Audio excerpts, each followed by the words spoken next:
Ibu, Assalamualaikum warahmatullahi wabarakatuh. Waalaikumsalam warahmatullahi wabarakatuh. Gini Bu, jadi di sekolah saya setelah saya identifikasi masalah ada anak yang berkebutuhan khusus di beberapa kelas. Memang tidak banyak. Salah satunya yang kakinya tidak sempurna. Satu, yang kedua ada yang matanya sebelah tidak melihat.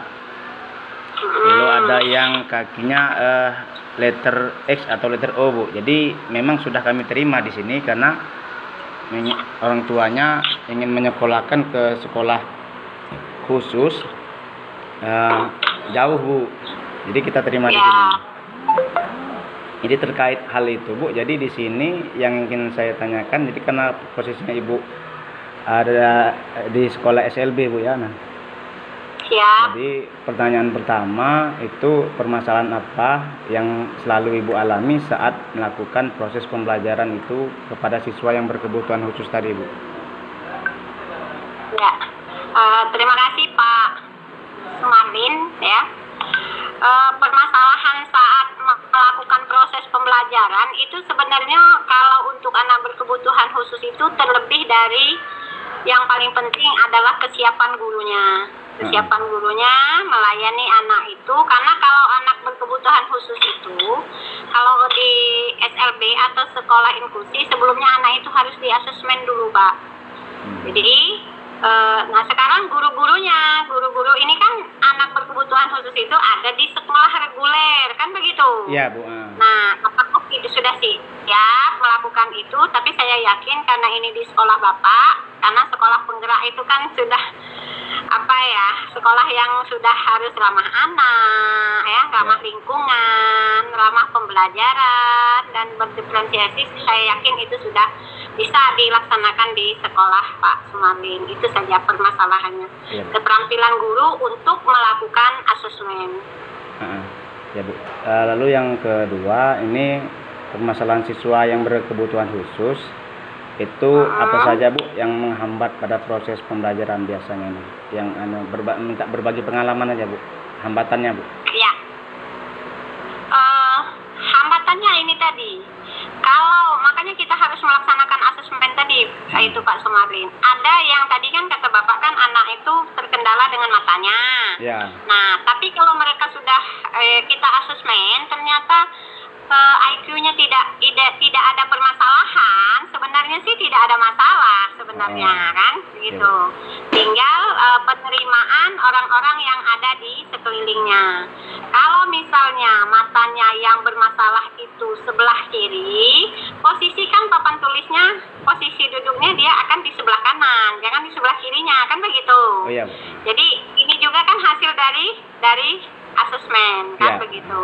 Terus biasanya anak-anak kan yang sering sesama temannya kan biasanya sering itu nanti timbul timbul bullying lah seperti itu ya. Anak-anak kadang-kadang dengan adanya ini, tapi kalau gurunya sudah dari awal memberikan briefing istilahnya bahwa di kelas ini ada teman-teman kamu yang kurang beruntung begitu.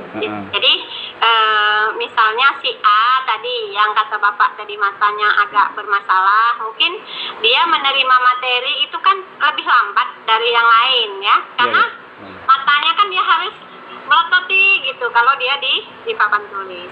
Atau kalau memang matanya bermasalah, kreativitas gurunya jangan hanya audio yang ditampilkan medianya, bisa saja dengan begitu sehingga dia tidak terkendala dengan hambatan yang dia alami begitu.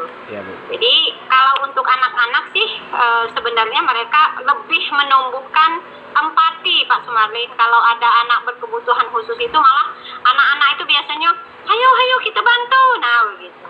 Nah, jadi iklimnya malah lebih kondusif. Ya, kayaknya kayak pertanyaan nomor 3 juga sudah terjawab nih, Bu. Dan nomor 4 juga memang perlu menerapkan pembelajaran berdiferensiasi mungkin khusus kepada pembelajaran PJOK, Bu. Jadi mungkin saya agak sedikit pertanyaan terakhir, Bu, yang mungkin nomor 5 ini. Jadi model pembelajarannya lebih kepada pendekatan apa, Bu, untuk di PJOK ini, Bu? Kalau khusus untuk saya ini. Untuk anak-anak yang tadi. khusus untuk anak yang berkebutuhan khusus. Ya, yang nomor yang ini ya, yang bagaimana cara model pembelajaran ya. dapat memenuhi kebutuhan belajar siswa berkebutuhan khusus. Ya, khusus di PJOK aja, Bu. Ya, jadi makanya tadi saya contohkan tadi tuh, yang terlebih dulu kita harus asesmen. Oke. Asesmen anak. Ya. Nah, setelah itu disesuaikan dengan apa materi yang akan Bapak sampaikan. Misalnya ada kelainan tuh sama kakinya ya, yang satu Ya, kan, kaki yang satu kan. Kaki. Otomatis mungkin dia kalau misalnya pas futsal itu mungkin ada kendala. Ya. Kalau mungkin materi lain futsal, dia dikasih materi yang lain, misalnya tangannya kan nggak ini, mungkin dribble aja, dribble bola, misalnya basket atau passing volley yang lain, tetap penilaiannya ke futsal misalnya begitu. Atau misalnya diganti dengan yang setara yang saya katakan tadi. Kalau misalnya terkendala dengan matanya, jangan disuruh misalnya main bola pingpong. Bola pingpong kan kecil, Pak. Mungkin ya, dia bisa terampil di bidang yang lain. Jadi kalau kita sudah asesmen, oh anak ini hobinya di sini, itu yang kita apa ya, yang kita push begitu, yang kita dorong, yang kita support sehingga kompetensi dia itu bisa lebih maksimal.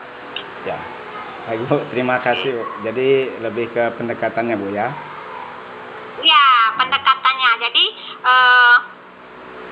kita sudah tahu loh ini, karena sekarang ini kan sekolah penggerak, guru penggerak itu kan sudah paham dengan pembelajaran berdiferensiasi. Artinya kok antara satu siswa dengan satu siswa yang lain itu tidak bisa kalau kayak dulu zamannya klasikal kan. Ya. Berarti per individu kan seharusnya tuh. Nah, itu kita tidak bisa mengkategorikan itu atau kita identifikasi dulu anak ini kategorinya apa kalau tidak melaksanakan asesmen. Jadi asesmen itu sekarang ini wajib Pak untuk menunjang pembelajaran berdiferensiasi tadi. Karena kita udah tahu bedanya di mana kalau tidak kita asesmen kan begitu. Mungkin selintas oh dia ini sama-sama pinter olahraga tapi olahraganya lebih spesifik begitu. Ya. Terima kasih Bu pencerahannya Bu pada siang hari ini Bu atas ilmunya. Iya, oke. Sudah berbagi ini terkait juga tugas kami. Terima kasih Ibu sudah meluangkan waktu. Saya tahu sangat repot dan ya sangat sibuk dengan kegiatan di sekolah Ibu. Salam sehat Bu. Iya. Alhamdulillah ya, salam sehat juga ya, sukses.